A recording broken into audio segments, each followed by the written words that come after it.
কুয়াকাটা বাংলাদেশের অন্যতম সেরা পর্যটন কেন্দ্র। অনিন্দ সুন্দর সমুদ্র সৈকত, দিগন্ত জোড়া সুনীল আকাশ, সে এক নয়নাভিরাম দৃশ্য। দর্শক, আমরা আজ যাচ্ছি সাগরকন্যা কুয়াকাটায়। আমাদের একদিনের এই কুয়াকাটা ট্যুরে আপনারা কুয়াকাটার সকল দর্শনীয় স্থান দেখতে পাবেন। সব থেকে কম খরচে কীভাবে একদিনের এই কুয়াকাটা ট্যুর কমপ্লিট করবেন তা জানতে পারবেন আমাদের এই ভিডিওটির মাধ্যমে। ভিডিওটি দীর্ঘ হয়ে যাওয়ার কারণে আমরা এই কুয়াকাটা ট্যুরকে দুটি অংশে ভাগ করেছি। প্রথম অংশে দেখবেন কুয়াকাটার বেড়িবাঁধের পূর্বাংশের স্পটগুলো, যেগুলো আমরা শুরু করেছিলাম সূর্যোদয় দেখার মাধ্যমে।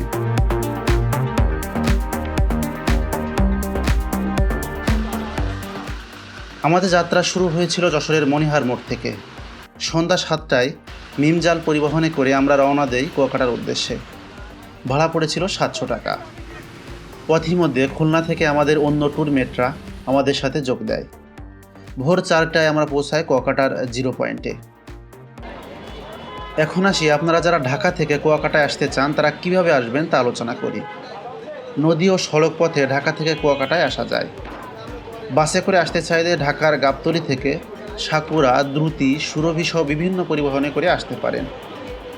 তবে জলপথে আসাই ভালো, কারণ এটি সহজ ও আরামদায়ক। লঞ্চে করে আসতে চাইলে বরিশাল হয়ে অথবা পটুয়াখালী হয়ে আসতে পারেন। দর্শক, চলুন এবার ফেরা যাক কুয়াকাটার জিরো পয়েন্টে। দর্শক, এখন আমরা আছি কুয়াকাটার জিরো পয়েন্টে। এখান থেকে আমাদেরকে বাইক ভাড়া করে যেতে হবে গঙ্গামতির চর, যেখানে কুয়াকাটা সবথেকে ভালো সূর্যোদয় দেখা যায়। আমরা ওখানে যাব। তো বাইক ভাড়ার আগে আপনারা কিছু জিনিস মনে রাখবেন। বিশেষ করে আপনাদেরকে ভালোভাবে বার্গেনিং করতে হবে। ওরা অনেক জায়গা দেখাবে আপনাদেরকে, কিন্তু আপনারা ওসব কথা না শুনে আপনারা বিশেষ করে আমরা যে 3 জায়গায় যাচ্ছি ওই 3 জায়গায় যাবেন, তাহলে ওইগুলোর মধ্যে সবগুলো কভার হয়ে যাবে। আমাদের প্রতিটা বাইক নিচে 600 টাকা করে। আমাদেরকে বিশেষ করে ভেড়িবাঁধের যে পূর্ব দিকের যে স্পটগুলো আছে সবগুলো দেখাবে। লাল কাঁকড়া চর, কাওয়ার চর, গঙ্গামতির চর সহ বাকি যেগুলো সবগুলো দেখাবে।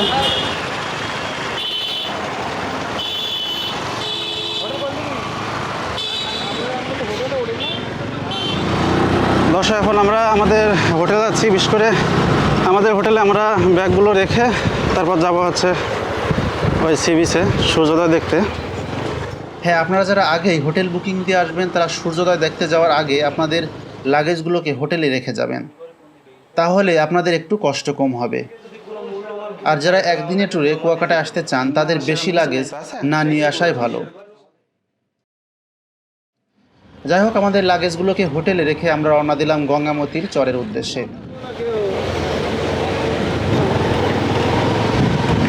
সবাই যাচ্ছে তাই তো? মাসুদ, তো আবহাওয়া তো খারাপ। আমার তো মানে লাস্ট কিন্তু ঝোড়ো হওয়া বসছে। হ্যাঁ,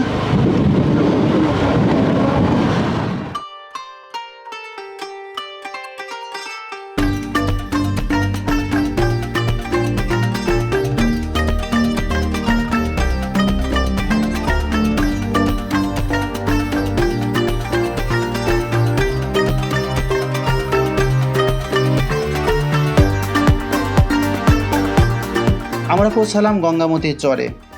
এখনও গাঢ় অন্ধকার। আরও ভালো করে সূর্যোদয় দেখার জন্য পর্যটকবাহী বাইকগুলো এই গঙ্গামতি লেক পার হয়ে যাওয়ার জন্য অপেক্ষা করছে। ওপাশে কাওয়ার চর, যেখান থেকে সব থেকে ভালো সূর্যোদয় দেখা যায়। আমরা যাচ্ছি ওখানে। কে আগে উঠবে, কে আগে যাবে, এভাবেই চলে ঝুঁকিপূর্ণ পারাপার। এভাবেই চলে আসছে যুগের পর যুগ। যাই হোক, আমরা ফার্স্ট ট্রিপে পার হলাম গঙ্গামতির লেক। গাঢ় অন্ধকার সরিয়ে আকাশটা পরিষ্কার হতে শুরু করেছে, তবে এখনও সূর্যোদয় হতে বেশ কিছুটা দেরি আছে।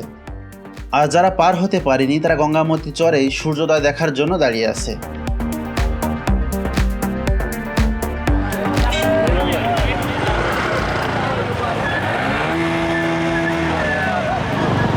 তার একটা কাওয়া আছে, তাই তো? আমরা চললাম আরও সামনে।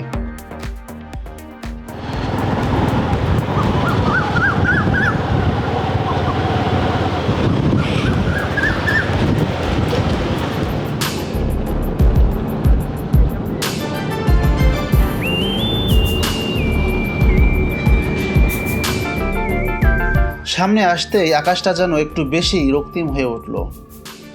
এই বুঝি সূর্যি মামা উকি দিবে, তবে আকাশটা মনে হচ্ছে একটু বেশি মেঘলা। সূর্যোদয় কতটা দেখতে পারবো আল্লাহ জানে।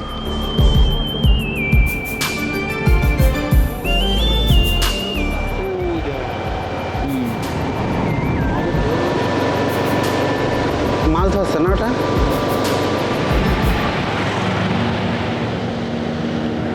অবশেষে পৌঁছালাম সেই কাঙ্ক্ষিত সানরাইজ পয়েন্টে। ইতিমধ্যে অনেক এসে পড়েছে এখানে।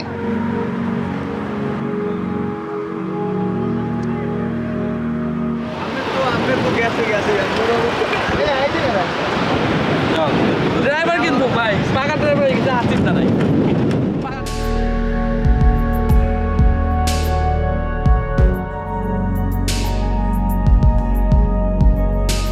আকাশে এখনো মেঘ, যত সময় যায় মনটা খারাপ হতে থাকে। এই বুঝি মেঘ সরিয়ে সূর্যি মামা উকি দিল। হ্যাঁ দর্শক, সূর্যি মামা কয়েকবার উকি দিয়েছিল, কিন্তু অনেক পরে, তখন সে অলরেডি উঠে গেছে।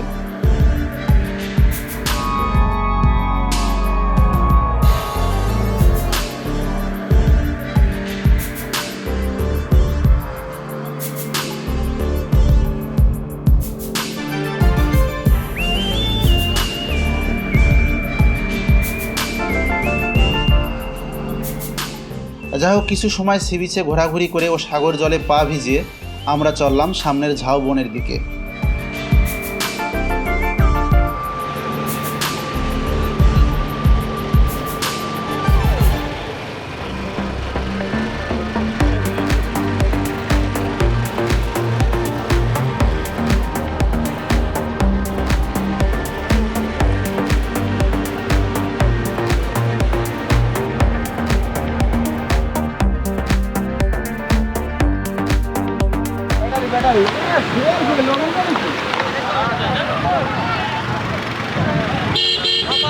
দর্শক, আজকে আমাদের ভাগ্যটা খারাপ। আজকে আকাশে মেঘ, মেঘের জন্য আমরা সূর্য উদয় দেখতে পারিনি।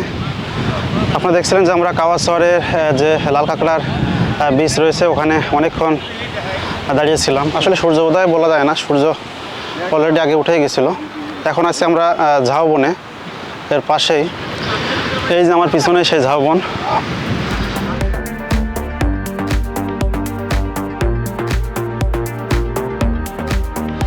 ঝাউবন দেখা শেষে আমরা সামনে যে দেখছি একটা মাছের বাজার, ওখানে যাচ্ছি। ইলিশ মাছ আর এটা কোরাল, টোনা ফিশ। আর এটা এটা আর এইটা কি? শাপলা পাতা, তাই তো?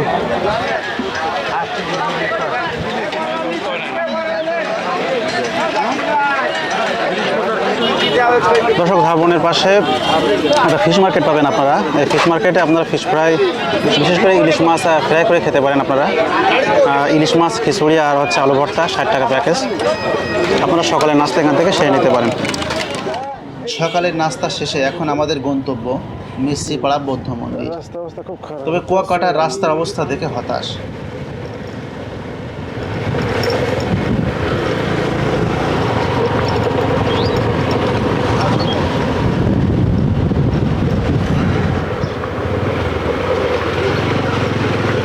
রাস্তার তো অবস্থা খারাপ।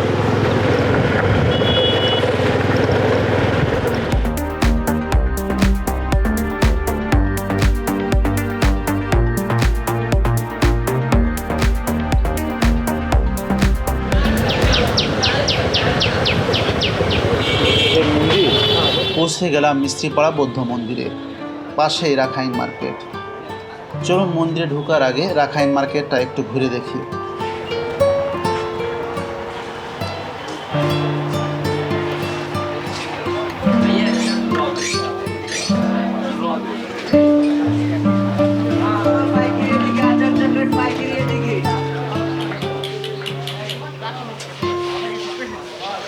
দর্শক, এখন আমরা আছি মিস্ত্রিপাড়া রাখাইন মার্কেটে। মিস্ত্রিপাড়া যে সীমা বৌদ্ধ মন্দির রয়েছে তার পাশেই হচ্ছে এই রাখাইন মার্কেট। আপনারা এখানে রাখাইন সম্প্রদায়ের হাতে তৈরি বিভিন্ন কাপড় চাপড়, বিভিন্ন জিনিসপত্র এখান থেকে কিনতে পারবেন।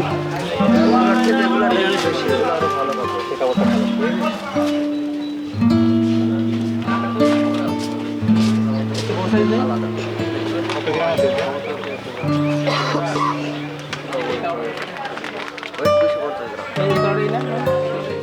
কিছু কেনাকাটা করে আমরা এবার যাচ্ছি মিস্ত্রিপাড়া বৌদ্ধ মন্দিরের ভিতরে। দর্শক, এখন আমরা আছি মিস্ত্রিপাড়া বৌদ্ধ মন্দিরে। আপনারা যারা এর ভিতরে ঢুকতে চান তারা 10 টাকা টিকিট কেটে এর ভিতরে ঢুকবেন, কারণ এখানে টিকিট মূল্য 10 টাকা।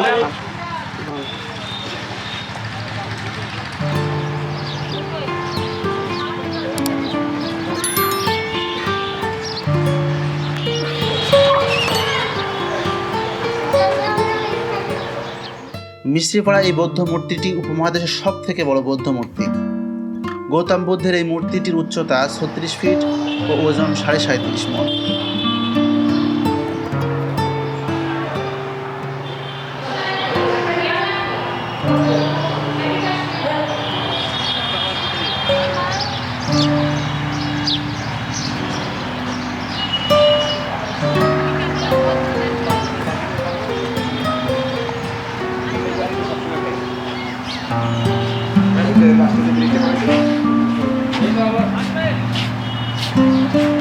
দর্শক, এখন আমি আছি সে ঐতিহাসিক কুয়াকাটার কুয়ার পাশে। দর্শক, এই কুয়াকাটার নামের পিছনে একটা ঐতিহাসিক কারণ আছে। 1784 সালের দিকে বিশেষ করে বার্মিজ রাজাদের অত্যাচারে যখন রাখাইনরা আরাকান রাজ্য ছেড়ে এই কুয়াকাটায় এসে দেখে যে এই অঞ্চলের পানিগুলো খাওয়ার অনুপযোগী, বিশেষ করে খুব লোনা। এজন্য তারা এইসব অঞ্চলে প্রচুর পরিমাণে কূপ খনন করে, বিশেষ করে কুয়া খনন করে, আর সেই কুয়া থেকে এই অঞ্চলের নাম হয়ে যায় কুয়াকাটা। মিস্ত্রিপাড়া বৌদ্ধ বিহার দেখা শেষে এখন আমরা যাচ্ছি কুয়াকাটা 0 পয়েন্টে।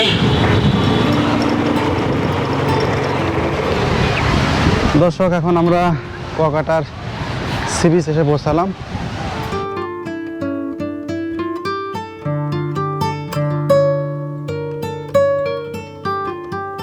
এখন আমি আছি কুয়াকাটা সি বিচের 0 পয়েন্টের কাছে। আমার এই সাইডটা হচ্ছে পশ্চিম দিক, আর এই সাইডটা হচ্ছে পূর্ব দিক। আমরা যেটা সকালে গিয়েছিলাম সূর্য উদয় দেখতে।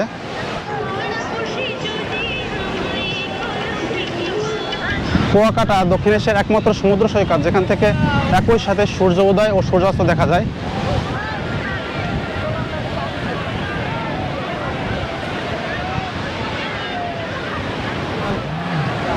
আজকে 25শে মার্চ, আগামীকাল 26শে মার্চ, এই 2 দিন সরকারি ছুটিতে কুয়াকাটাতে প্রচুর পর্যটকদের ভিড়। এমন অবস্থা যে তিল পরিমাণ ঠাঁই নেই। আপনারা যারা কুয়াকাটাতে নিরিবিলি আসতে চান, বিশেষ করে যারা নিরিবিলি পরিবেশ পছন্দ করেন, তাদেরকে বলবো আপনারা ছুটির দিনগুলোকে এড়িয়ে চলবেন, তাহলে একটা ভালো পরিবেশ পাবেন এখানে। দেখুন আমার পিছনে প্রচুর লোক। আসলে এমন অবস্থা যে পা দেওয়ার জায়গা নেই। কুয়াকাটা 0 পয়েন্টের কাছে লোক কী পরিমাণ লোক আপনারা এই ড্রোন শটে দেখলে বুঝতে পারবেন।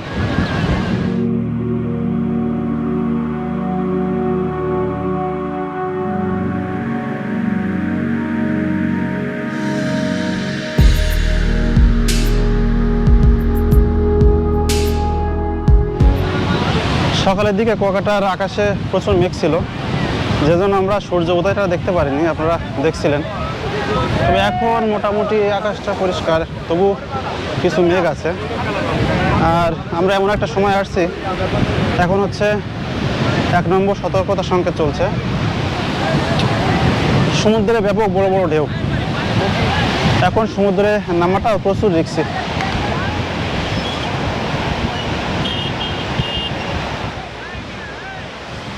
হ্যাঁ দর্শক, 1 নম্বর সতর্কতা সংকেত ও সাগরের বড় বড় ঢেউ বিচে আছড়ে পড়লেও অন্যদের মতো আমরাও নেমেছিলাম সি বিচে। সাগরের ঘোলা লোনা জলে চলল আমাদের জলকেলি।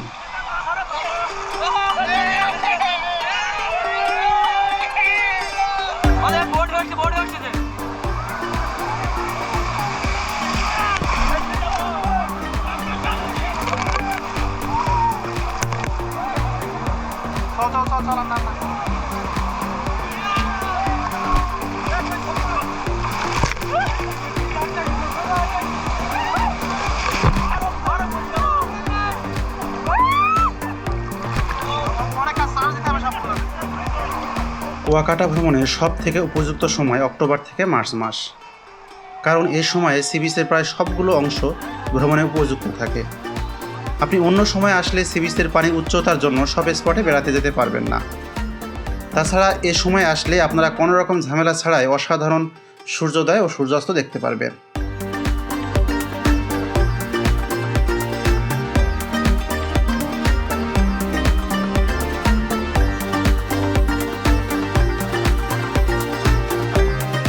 হোটেলে এসে জামা কাপড় বদলিয়ে আবার আমরা চললাম বাকি স্পটগুলোকে ঘুরে দেখতে। তবে সবার আগে দুপুরের খাওয়াটা সেরে নিতে হবে, কারণ পেটে যে ইঁদুর দৌড়াচ্ছে।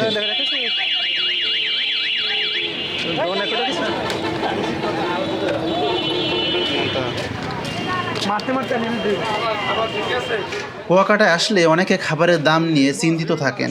তাদেরকে বলবো আপনারাও আমাদের মতো এমন 150 টাকার কিংবা 200 টাকার প্যাকেজে খাবেন, তাহলে কম খরচে খুব ভালোভাবে খেতে পারবেন।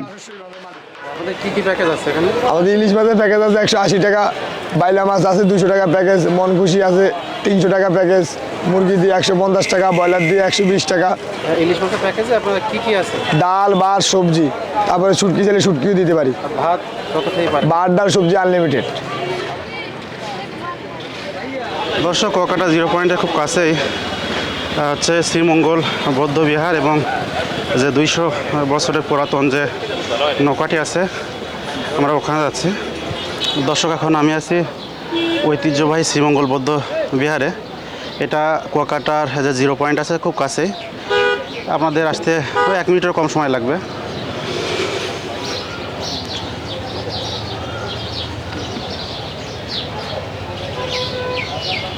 এ হচ্ছে শ্রীমঙ্গল বৌদ্ধ মন্দির।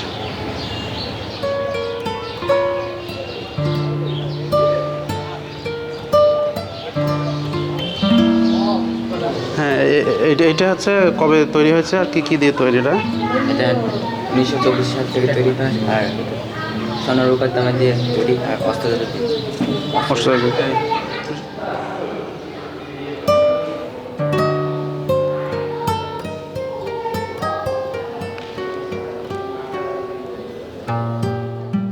এই বৌদ্ধ বিহারকে শ্রীমঙ্গল বৌদ্ধ বিহার নামে ডাকলেও বাস্তবে মৌলভীবাজারের শ্রীমঙ্গলের সাথে এর কোনো সম্পর্ক নেই। এখানে আসলে আপনারা এমন অনেকগুলো সুন্দর মূর্তি দেখতে পাবেন।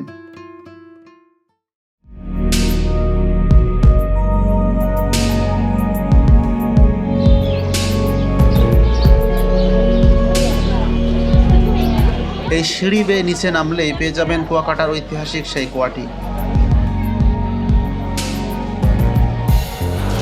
দর্শক, এখন আমরা শ্রীমঙ্গল বৌদ্ধবিহারের পাশে এই কুয়ার সামনে দাঁড়িয়ে আছি। এই কুয়াটি 1784 সালে আদিবাসী রাখাইনরা খাওয়া পানির জন্য প্রথমে এই কুয়া খনন করে, আর এই কুয়ার নামের সাথে এই কুয়াকাটার নামকরণ হয়ে যায়। শ্রীমঙ্গল বৌদ্ধ বিহারের পাশেই রয়েছে কুয়াকাটার সি বিচে জেগে ওঠা 200 বছরের সেই ঐতিহাসিক পালতোলা নৌকাটি। সময় পেলে এটাও একটু দেখে নিতে পারেন।